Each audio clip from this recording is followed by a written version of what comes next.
adalah orang yang diluaskan rezekinya. Kalau dia bersedekah, ya, kita akan sebutkan di sini. Pertanyaan kecil teman-teman sekalian, dan saya pernah susun makalah tentang masalah itu. Apakah Islam menyuruh kita menjadi orang kaya? Jawabannya iya. Jawabannya iya. Jadi Islam tidak menyuruh kita jadi orang miskin. Kalau ada orang keadaannya miskin dan dia sudah ikhtiar, ya sudah. Itu cobaan dari Allah. Tapi apakah kita disuruh menjadi orang kaya? Jawabannya iya. Suruh bekerja. Banyak sekali hadis berhubungan dengan masalah itu. Di antaranya adalah hadis riwayat Bukhari.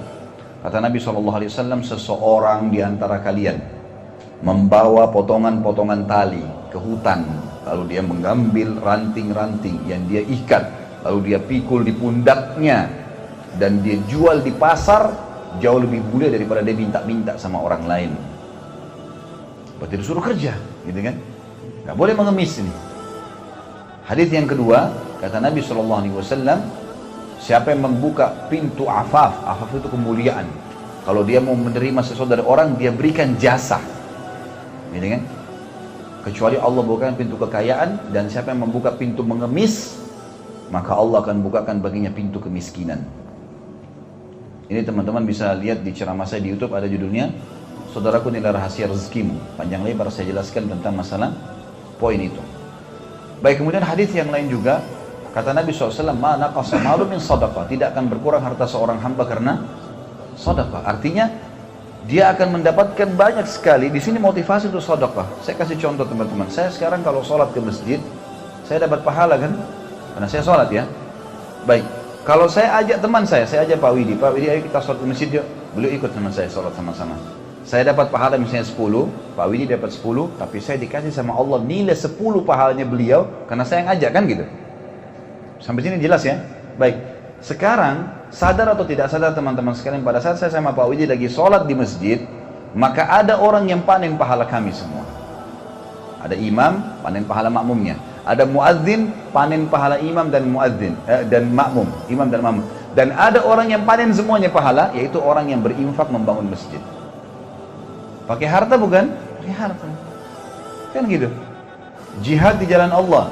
Semua ayat jihad teman-teman, Allah mengatakan selalu dimulai dengan bi amwalikum wa anfusikum. Dengan harta kalian dan jiwa kalian. Harta kalian, jiwa kalian. Harta terus ini disebutkan.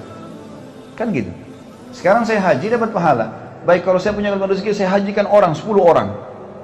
Sampai Abdullah bin Mubarak rahimahullah, salah satu ulama tabi'in, pernah menghajikan satu kotanya dia di Irak.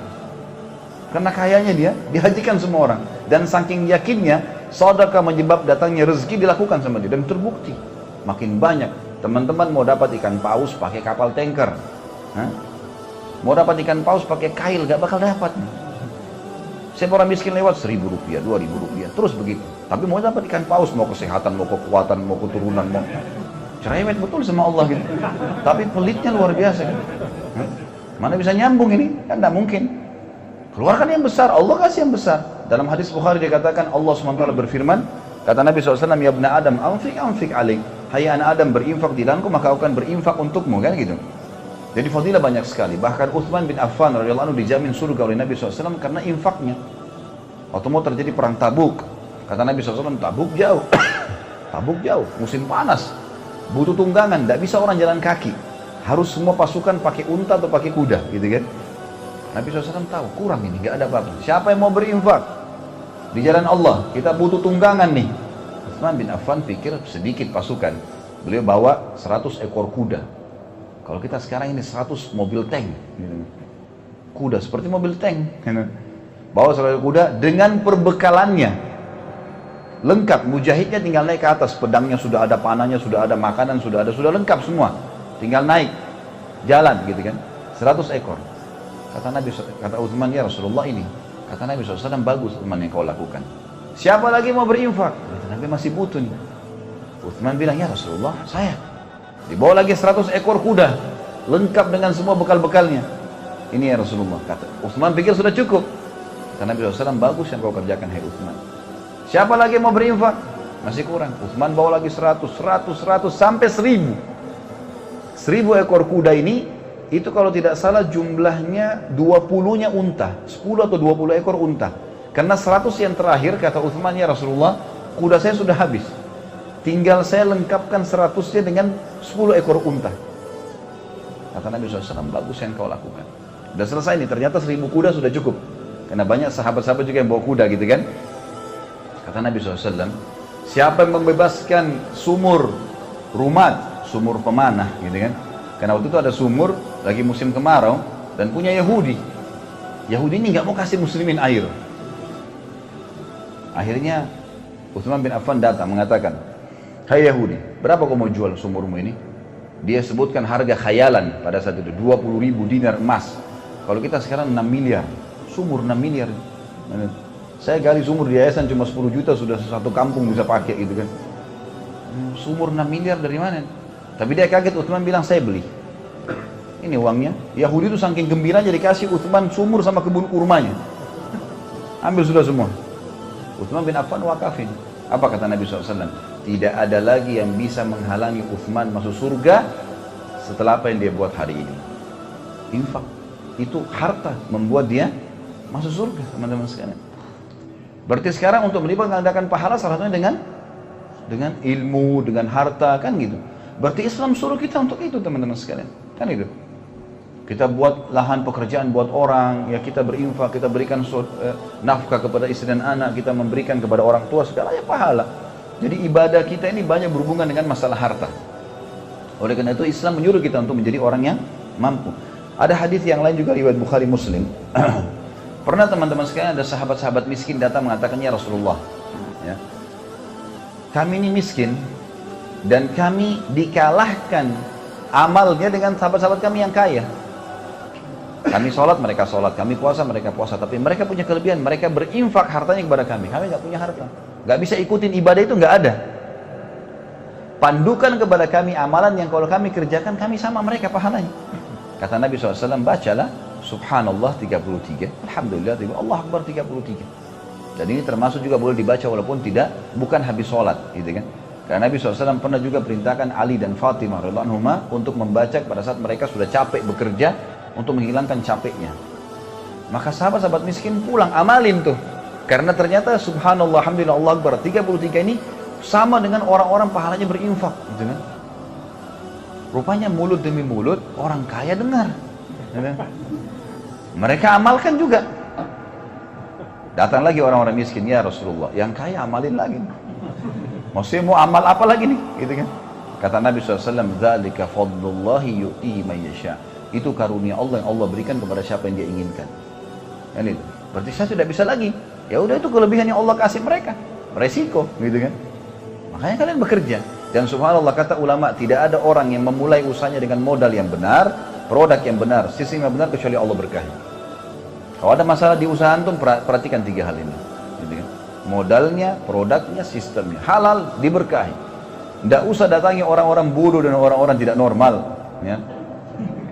Yang di Indonesia dulu dukun kalau ketangkap dibakar, gitu kan? Karena dukun ini sudah rusak, namanya diganti dengan orang pintar. Ganti sekarang orang bodoh, orang paranormal, di atas normal, tidak orang tidak normal semuanya. Minta tolong sama dukun-dukun, jin, nggak perlu semua. Orang di sekitar Masjid Haram Nabawi dan Masjid Aqsa, Masjid Haram Mekah tidak pakai pelaris-pelaris, laku semua kok tokonya.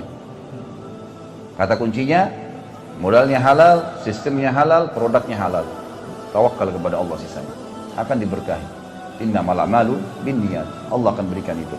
Nah teman-teman sekalian, karena besarnya fadilah ini, dan di sini hadis mengatakan, dan Allah membuka untuknya berbagai jenis harta seluruhnya.